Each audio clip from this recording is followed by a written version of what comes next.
Hello everyone, welcome to let's crack. आज की video में हम बात करेंगे हिमाचल प्रदेश ट्रैफिक इंस्पेक्टर के बारे में। तो जैसा आप लोगों को पता है, हिमाचल प्रदेश में जो पोस्ट आउट हुई थी काफ़ी ज़्यादा, तो उनमें से आप लोगों का एक पोस्ट आउट हुई थी जिसमें आप लोगों की टोटल 40 प्लस आप लोगों की वैकेंसीज़ थी, जो आप लोगों की ट्रैफिक इंस्पेक्टर थी। तो काफ़ी अच्छी वैकेंसीज़ है आप लोगों की, तो काफ़ी डिमांड पे आप लोग काफ़ी इसके बारे में पूछ रहे हैं मुझसे कि इसका सिलेबस क्या होगा, क्या इसमें हमें पढ़ना चाहिए, क्या हमें छोड़ना चाहिए। तो इसी के बारे में आज हम बात करेंगे कि कौन कौन से आप लोगों के इंपॉर्टेंट टॉपिक हैं इसमें, किस किस तरह आप लोगों ने इनको पढ़ना है, बिकॉज आप लोगों के पास काफ़ी टाइम है इसको पढ़ने का। और H P triple S B के एग्ज़ाम अभी मेरे हिसाब से होने वाले हैं अप्रैल तक, हो सकता है मार्च में हो, नहीं तो अप्रैल तक, क्योंकि फरवरी में आप लोगों को स्नोफॉल देखने को मिलता है और फरवरी में ही काफ़ी ऐसी लोकेशंस हैं हमारी, जैसे आप लोगों का किन्नौर हो गया, लाहौल स्पीति हो गया, आप लोगों का चंबा हो गया। इनके काफ़ी स्टूडेंट होते हैं जिनको प्रॉब्लम क्रिएट होती है क्योंकि इनके रास्ते बंद हो जाते हैं और आप लोगों के जो एग्ज़ाम है इसमें थोड़ा सा टाइम मिल जाता है। तो ये हमारे लिए अच्छी बात है, बेनिफिट की बात है।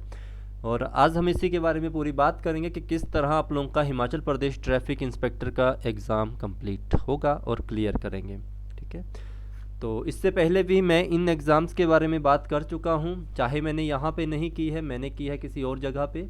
ठीक है, तो उसका भी काफ़ी अच्छा रिस्पॉन्स रहा था, इसलिए मैंने ये सीरीज़ स्टार्ट की है एक बार फिर से, जहाँ पे मैं आप लोगों को बताया करूँगा कि आप लोगों को कौन कौन से एग्ज़ाम के लिए किस किस तरह से और कौन से टॉपिक को पढ़ना इंपॉर्टेंट है। बिकॉज़ हमारे जो एग्ज़ाम होते हैं इनमें हमें हर चीज़ पढ़ने की ज़रूरत नहीं होती। जहाँ से हम मेरिट में आने चाहिए और अच्छे मार्क्स से आने चाहिए, तो हमें वो चीज़ तो ज़रूर पढ़नी चाहिए जो पढ़ने लायक है। ठीक है, तो इसका एक छोटा सा प्लान मेरे पास है और टॉपिक वाइज हम इसमें सिलेबस की बात करेंगे। तो स्टार्ट करेंगे आज की क्लास, और साथ में आप लोगों को कहना चाहूँगा कि लेट्स क्रैक आप लोगों को ऑनलाइन क्लासेस भी प्रोवाइड करवाता है, जिनकी हमारी कुछ फ़ीस ली जाती है आप लोगों से। तो आप लोग हमारे साथ जुड़ के भी अपनी क्लासेस को अटेंड कर सकते हैं। तो 8350947117 मेरा व्हाट्सएप नंबर रहेगा, और अगर आप इन क्लासेस को ज्वाइन करते हैं तो आप लोगों को जब तक आपका एग्ज़ाम नहीं होता तब तक आप लोगों की क्लासेस मिलती रहेंगी, तब तक आप लोग इनको रिवाइज करते रहेंगे। ठीक है, तो फर्स्ट टॉपिक आज का है जनरल हिंदी। तो जनरल हिंदी में आप लोगों के टोटल इतने टॉपिक होते हैं जो आप लोगों को समझने पड़ेंगे कि इतने टॉपिक में कौन कौन सा टॉपिक इंपॉर्टेंट रहता है। बट मैं यही कहना चाहूँगा आप लोगों को कि शॉर्टकट को बिल्कुल मत आजमाइए, सिंपल सी बात है। आप लोगों को पता है कि जॉब लेनी है वो इसी साल लेनी है, ऐसा नहीं है कि इस साल नहीं अगले साल ले लेंगे, अगले साल नहीं उससे अगले साल।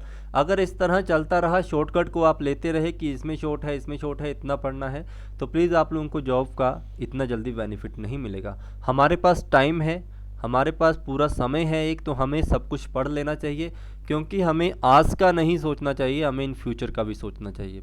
हो सकता है आप में से कुछ स्टूडेंट ऐसे हैं जो कि ट्रैफिक इंस्पेक्टर के बाद भी सोचें कि हमें इससे ऊपर भी जाना है। कहने की बात, ट्रैफिक इंस्पेक्टर कोई छोटी सी पोस्ट नहीं है, काफ़ी रिस्पेक्टेड पोस्ट है और काफ़ी हाई लेवल पे पोस्ट है। बट बच्चों का ड्रीम होता है हम एलाइड में जाएं, हम जाएं एचएएस में, हम जाएं नायब तहसीलदार में, तो वहाँ पे भी आप लोगों को जनरल हिंदी देखने को मिलेंगी। तो क्यों ना ऐसा किया जाए कि हम आज से ही इन चीज़ों की तैयारी करना स्टार्ट कर दें। क्यों हम ऐसे सोचें कि हमें फ्यूचर में इन चीज़ों की तरफ बढ़ना है, तो इट्स बेटर है कि आप लोग आज से ही सभी चीज़ों को आज से रिवाइज करें। तो क्योंकि इसके बाद आप लोगों को थोड़ा सा टफ चीज़ें देखने को मिलती हैं, तो बेटर है अभी से इन चीज़ों को पढ़ना स्टार्ट करें। तो आप लोगों को टॉपिक पढ़ना पड़ेगा वर्णमाला, संधि, संज्ञा, सर्वनाम, विशेषण, काल, उपसर्ग एवं प्रत्यय, कारक हो गए, तद्भव एवं तत्सम, अलंकार हो गए, समास हो गए, पर्यायवाची हो गए, विलोम शब्द हो गए, एक शब्द हो गए और अनेक अर्थी शब्द हो गए। अब यहाँ पे कुछ एक स्टूडेंट की आती है कि सर हमें हिंदी समझ नहीं आती है। ठीक है, हम साइंस के स्टूडेंट हैं, हमें हिंदी समझ नहीं आती है। तो एक चीज़ ध्यान रखिए कि अगर आप हिंदी बोल सकते हैं तो आपको हिंदी भी समझ आएगी। आप में से कोई ऐसा स्टूडेंट नहीं होगा कि जो कि बचपन में 10वीं क्लास तक ना पढ़ के डायरेक्ट वो साइंस क्लास की +1 या +2 में एंटर कर गया या बीटेक में एंटर कर गया। तो उसने 10th क्लास तक अगर आप लोगों ने हिंदी को पास किया है, तो उसमें ये भी नहीं था कि आपके हिंदी में कम मार्क्स आए होंगे, हिंदी में भी आपके अच्छे मार्क्स आए होंगे। तो अगर आप उस समय पढ़ सकते थे तो अब क्यों नहीं पढ़ सकते हो। आपसे छोटा बच्चा जो 7वीं 8वीं या 9वीं या 10वीं क्लास में हिंदी को बहुत अच्छे ढंग से पढ़ सकता है, तो आप तो उससे बड़े हो, आपके पास नॉलेज उससे ज़्यादा है, तो क्यों ना इसके ऊपर भी फोकस किया जाए। तो इसी चीज़ को मद्देनज़र रखते हुए मैं आप लोगों को डेली एक क्लास प्रोवाइड करवाता हूँ, जो कि फ्री क्लास रहती है 9 बजे जनरल हिंदी की। आप वहाँ से भी हेल्प ले सकते हैं। एग्ज़ाम में जो क्वेश्चन आप लोगों को पूछे जाते हैं मैं उसी के हिसाब से करवाता हूँ, जितना हो सके सिंपल लैंग्वेज में बताने की कोशिश करता हूँ। आप लोग एक बार उस उस चीज़ को पढ़ लोगे, उसके बाद कोई भी MCQs निकालो, आप लोगों को कोई प्रॉब्लम क्रिएट नहीं होगी। इसके बाद सेकंड की बात करेंगे जनरल इंग्लिश। देखिए जनरल इंग्लिश हर किसी बच्चे की अच्छी नहीं होती है। अब साइंस के स्टूडेंट जितने भी हैं उनकी हिंदी अच्छी नहीं होती, तो हिंदी स्टूडेंट वालों की इंग्लिश अच्छी नहीं होती। ये सभी की बात नहीं है, कुछ एक की बात कर रहा हूँ जिन्होंने हिंदी से टच कम रहते हैं। तो आप लोग ज़्यादा ना कुछ करके भी आप लोग सिनोनिम्स को याद कर लो, एंटोनिम्स को कर लो, करेक्ट स्पेलिंग को कर लो, वन वर्ड सब्स्टिट्यूशन कर लो, वॉइस नरेशन कर लो और प्रेपोजिशंस कर लो। अब ये टॉपिक कहाँ से आप लोगों को मिलेंगे ये भी आप लोगों ने ध्यान रखना है, ठीक है। तो आप लोग कोई भी जनरल इंग्लिश की बुक खरीद सकते हैं, वहाँ से आप लोगों को आएगा। अदरवाइज़ आप लोग हमारे पास पेड क्लासेस ले सकते हैं, तो उसमें मैम आप लोगों को इंग्लिश करवाएंगे तो वो भी आएंगे। अदरवाइज़ आप लोगों को थर्ड ऑप्शन देता हूँ कि HP SSSB के जितने भी क्वेश्चन पेपर हैं उनके जो क्वेश्चन पीछे के पूछे गए हैं उनको याद कर लो, रट लो या समझ लो, वहाँ से भी आप लोगों को 10 में से 5 या 6 क्वेश्चन रिपीटेड फॉर्म में आ जाते हैं। तो ये आप लोगों के पास ऑप्शन रहता है, इसको समझ सकते हैं। नेक्स्ट आता है सबसे most important history, geography, science, polity और आप लोगों का इकोनॉमी। तो हिस्ट्री में आप लोगों के 3 टॉपिक में डिवाइड होता है और हिस्ट्री के ही सबसे ज़्यादा क्वेश्चन आप लोगों को देखने को मिलते हैं। जिसमें प्राचीन इतिहास की बात की जाए, एंशंट हिस्ट्री की बात की जाए, तो आप लोगों को यहाँ पे सिंधु घाटी की सभ्यता के बारे में पता होना चाहिए। वैदिक साहित्य आप लोगों का क्या है, बौद्ध धर्म क्या है, जैन धर्म क्या है और इसके प्रमुख वंश क्या है। तो इसके ऊपर मैंने डिटेल लेक्चर प्रोवाइड करवाए हैं जो कि पेड क्लासेस में है और काफ़ी अच्छे से लेक्चर है। आप लोगों ने अगर उनको ढंग से भी देख लिया, आप लोगों को कहीं जाने की ज़रूरत नहीं पड़ेगी, ना किसी बुक की ज़रूरत पड़ेगी। फिर भी कुछ स्टूडेंट होते हैं जो कि नहीं ज्वाइन कर पाते हैं बैचेस को, जिनके पास इतनी फ़ीस पे करने का नहीं होता है। तो प्लीज़ आप लोग अरिहंत की बुक खरीद लो या ल्यूसेंट की बुक खरीद लो, ठीक है, तब भी आप लोग कर सकते हैं। बट जब तक आप किसी के पास पढ़े करोगे तो प्रॉब्लम क्रिएट होती है। बट फिर भी आप लोग प्लीज़ इन चीज़ों को खरीद सकते हो। अरिहंत या ल्यूसेंट की बुक काफ़ी अच्छी है आप लोगों के HP SSSB एग्ज़ाम के लिए। और अगर आप इससे ऊपर जाना चाहते हैं HPPSC में, तो पहले NCERT पढ़ लो, तब भी आप लोगों का कंप्लीट होगा। मध्यकालीन इतिहास में आप लोगों का मुगल वंश आ गया, मौर्य वंश आ गया, दिल्ली सल्तनत आ गई, विजयनगर आ गया और जितने भी प्रमुख वंश होंगे इसके बारे में।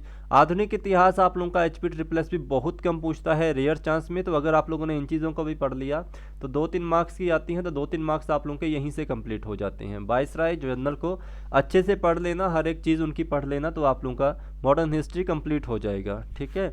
ज्योग्राफी है, ज्योग्राफी में आप लोगों के टॉपिक है सौरमंडल, पृथ्वी, महासागर, सीमा, पर्वत, मरुस्थल, द्वीप, नदियाँ, महासागरीय गर्त, झीलें होंगी और आप लोगों की नहरें होंगी। इनको अच्छे से पढ़ लेना। भारत का भूगोल आप लोगों का काफ़ी इंपॉर्टेंट है, ज़्यादा क्वेश्चन यहीं से बनेंगे, जिसमें रिवर्स पढ़ोगे कौन सी बड़ी छोटी है, कृषि पढ़ोगे कहाँ पे ज़्यादा कृषि होते हैं, जनजातियाँ कौन कौन सी हैं, भूकंप कहाँ कहाँ एरिया है, जलवायु कहाँ है, आप जलवायु से रिलेटेड क्वेश्चन आते हैं और आप लोगों के खनिज के ऊपर भी क्वेश्चन पूछे जाते हैं। नेक्स्ट बात करें तो यहाँ पे इंडियन पॉलिटी की बात आएगी। तो इंडियन पॉलिटी आप लोगों की भारतीय संविधान है, प्रस्तावना है, अनुसूचियाँ हैं, मूल अधिकार हैं, राज्य के नीति निर्देशक सिद्धांत हैं, कार्यपालिका है, न्यायपालिका है, विधायिका है, संविधान संशोधन है, पंचायती राज है, चुनाव आयोग है, UPSC और PSC है, पब्लिक सर्विस कमीशन, जो स्टेट लेवल पे होते हैं, ठीक है। तो इसके ऊपर भी काफ़ी अच्छे डिटेल लेक्चर आप लोगों को प्रोवाइड करवा दिए गए हैं, वहाँ से आप लोग पढ़ लेंगे। अदरवाइज आप लोगों को बुक का नाम बता दिया गया है। इकोनॉमी में आपकी टाइप्स ऑफ इकोनॉमी बैंकिंग होगी, बीमा हो गया, मुद्रा, टैक्स, योजना आयोग हो गया और पंचवर्षीय योजनाएं आप लोगों की हो जाती हैं इसमें। साइंस आप लोगों का एक ऐसा टॉपिक है जहाँ से क्वेश्चन आप लोगों को मोस्टली जो बनते हैं वो यहीं से बनते हैं, विटामिन के ऊपर और मानव रोग के ऊपर। तो याद रखना इन टॉपिक को तो अच्छे से पढ़ लेना, जितना भी टॉपिक इसके अंतर्गत आएगा उन सबको कर लिए, काफ़ी आपको अच्छे स्कोर बनेंगे। इसके बाद मिसलेनियस में आप लोगों के खेल आगे, गेम्स, लोकप्रिय उपनाम, आपके पुरस्कार पूछ लिए जाते हैं, आप लोगों को अंतर्राष्ट्रीय कार्यक्रम भारत के पूछ लिए जाते हैं। ये आप लोगों को गूगल के ऊपर सर्च कर लेना, आप लोगों को 2020 के मिल जाएंगे। ब्लड रिलेशन आप लोगों का रीजनिंग का टॉपिक है, जो मैं आप लोगों को फ्री क्लासेस प्रोवाइड करवा दूंगा यूट्यूब के ऊपर, डायरेक्शन और नंबर सीरीज़ के लिए। हिमाचल प्रदेश में आप लोगों ने ध्यान रखना है कि टोटल 12 डिस्ट्रिक्ट चाहे मत पढ़ो, बट ये वाले टॉपिक पढ़ के चले जाना, तब भी आ जाएंगे question. Geography of Himachal Pradesh, जिसमें rivers, passes, waterfall, lakes, road हो गए आपके और NH के नेम पूछे जाते हैं, नेशनल हाईवेज के, ध्यान रखना इस चीज़ का। एग्रीकल्चर हो गया, हार्टिकल्चर हो गया आप लोगों का, फेमस पर्सन हो गए, आर्ट एंड कल्चर, ट्राइब्स और टेम्पल। ये सारी चीज़ें आप लोगों ने ध्यान में रखनी है। इनसे बाहर क्वेश्चन बहुत कम होते हैं, 1 या 2 क्वेश्चन बाहर से हो सकते हैं, बट फिर भी आप लोगों के पास टाइप है तो आप लोग डिस्ट्रिक्ट भी पढ़ लीजिए। करंट अफेयर आप लोगों के 6 मंथ के होंगे, करंट अफेयर मैं ही आप लोगों को यहाँ से प्रोवाइड करवा दूंगा।